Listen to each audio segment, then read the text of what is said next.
Assalamualaikum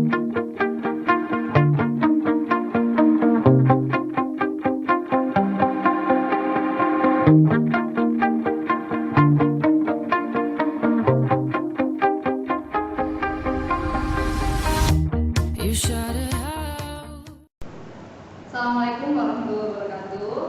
Perkenalkan, saya Wara Rohmania dari Universitas Negeri Malang, Fakultas Ilmu Pendidikan, jurusan Bimbingan dan Konseling, tahun angkatan 2013.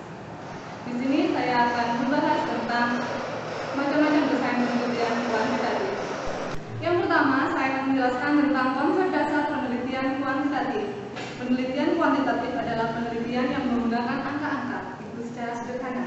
Angka-angka tersebut digunakan sebagai representasi dari informasi yang didapat dari penelitian. Data yang didapatkan selama penelitian disajikan dalam bentuk angka, statistik, dan lain sebagainya, yang kemudian dianalisis dan dikumpulkan.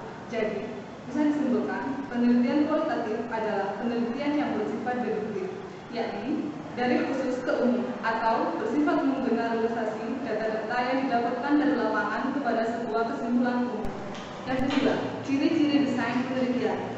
Yang pertama, cara samplingnya berlandaskan pada asas random. Yang kedua, instrumen sudah dipersiapkan sebelumnya dan di lapangan tinggal pakai. Yang ketiga, jenis data yang diperoleh dengan instrumen-instrumen sebagian besar berupa angka atau diangkakan. Yang keempat, teknik pengumpulan datanya memungkinkan diperoleh data dalam jumlah banyak dan dalam waktu yang relatif singkat. Yang kelima, teknik analisis yang bermain adalah teknik statistik. Yang keenam adalah sifat dasar analisis penelitian deduktif dan menyimpulkan mengarah ke generalisasi. Yang ketiga, saya akan menjelaskan tentang langkah-langkah penelitian. Yang pertama yaitu tahap konseptual atau merumuskan dan membatasi masalah, meninjau perpustakaan yang relevan, mendefinisikan perangkat-perangkat teoritis, merumuskan hipotesis. Yang kedua yaitu fase perencanaan atau memilih rancangan penelitian, mengidentifikasi populasi yang diteliti. Yang ketiga yaitu fase membuat instrumen.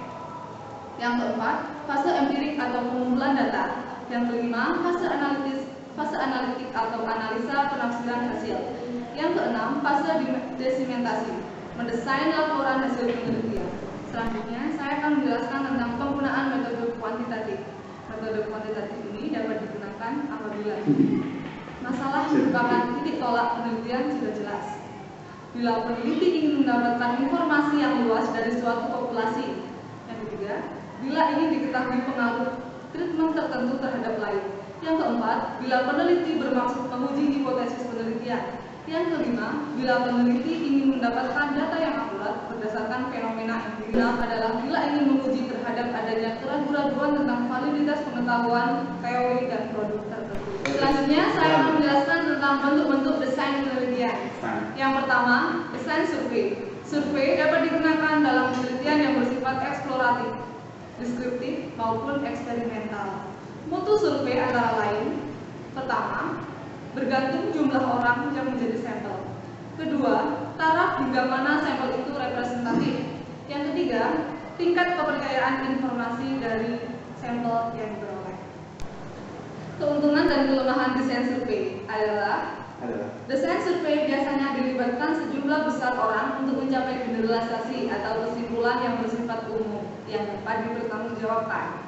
Yang kedua, desain survei dapat digunakan berbagai teknik pengumpulan data seperti angket, wawancara, observasi menurut si peneliti.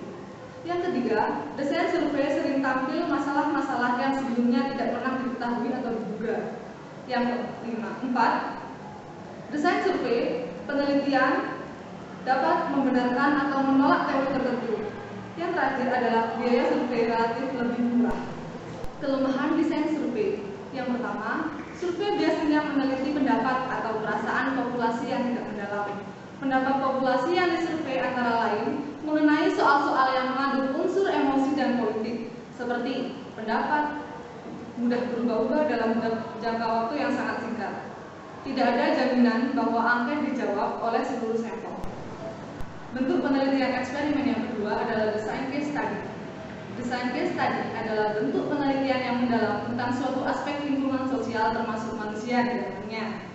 Bahan untuk case study dapat diperoleh dari sumber-sumber seperti laporan hasil pengamatan, catatan pribadi, kitab harian atau biografi, laporan atau keterangan dari orang yang banyak tahu tentang hal itu.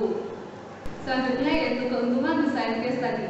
Yang pertama, desain case study bisa meneliti setiap aspek kehidupan. Yang kedua, desain case study dapat digunakan untuk meneliti setiap aspek spesifik dari suatu topik atau keadaan sosial yang dalam. Yang ketiga, desain case study dapat digunakan berbagai cara pengumpulan data seperti observasi, wawancara, studi dokumenter, dan alat pengumpulan data lain untuk memperoleh informasi yang sebanyak-banyaknya agar masalah itu dapat dipahami. Yang keempat, yaitu desain case study dapat menguji kebenaran suatu teori. Setelah keuntungan, selalu ada kekurangan. Berikut adalah kekurangan case study. Pertama, kemungkinan untuk mencapai generalisasi sangat terbatas karena case study mempelajari aspek-aspek yang sangat spesifik. Yang kedua, keberatan bahwa case study memakan waktu yang lebih lama daripada survei. Selanjutnya yaitu bentuk desain eksperimen yang ketiga, yaitu desain eksperimen itu sendiri. Dalam suatu eksperimen, kita ingin meneliti pengaruh variabel tertentu terhadap suatu kelompok dalam kondisi yang dikontrol secara ketat. Dalam desain eksperimen, terdapat kelompok yang disebut kelompok eksperimen, yaitu kelompok yang sengaja dipengaruhi oleh variabel-variabel tertentu. Di samping ada kelompok eksperimen, ada pula kelompok kontrol, yaitu kelompok yang tidak dipengaruhi oleh variabel tertentu. Adanya kelompok kontrol dimaksudkan sebagai pembanding hingga manakah terjadi perubahan antara variabel-variabel eksperimen tersebut. Ya, demikianlah presentasi dari saya mengenai macam-macam desain penelitian kuantitatif. Semoga bermanfaat. Kurang lebihnya mohon maaf yang sebesar-besarnya. Wassalamualaikum warahmatullahi wabarakatuh.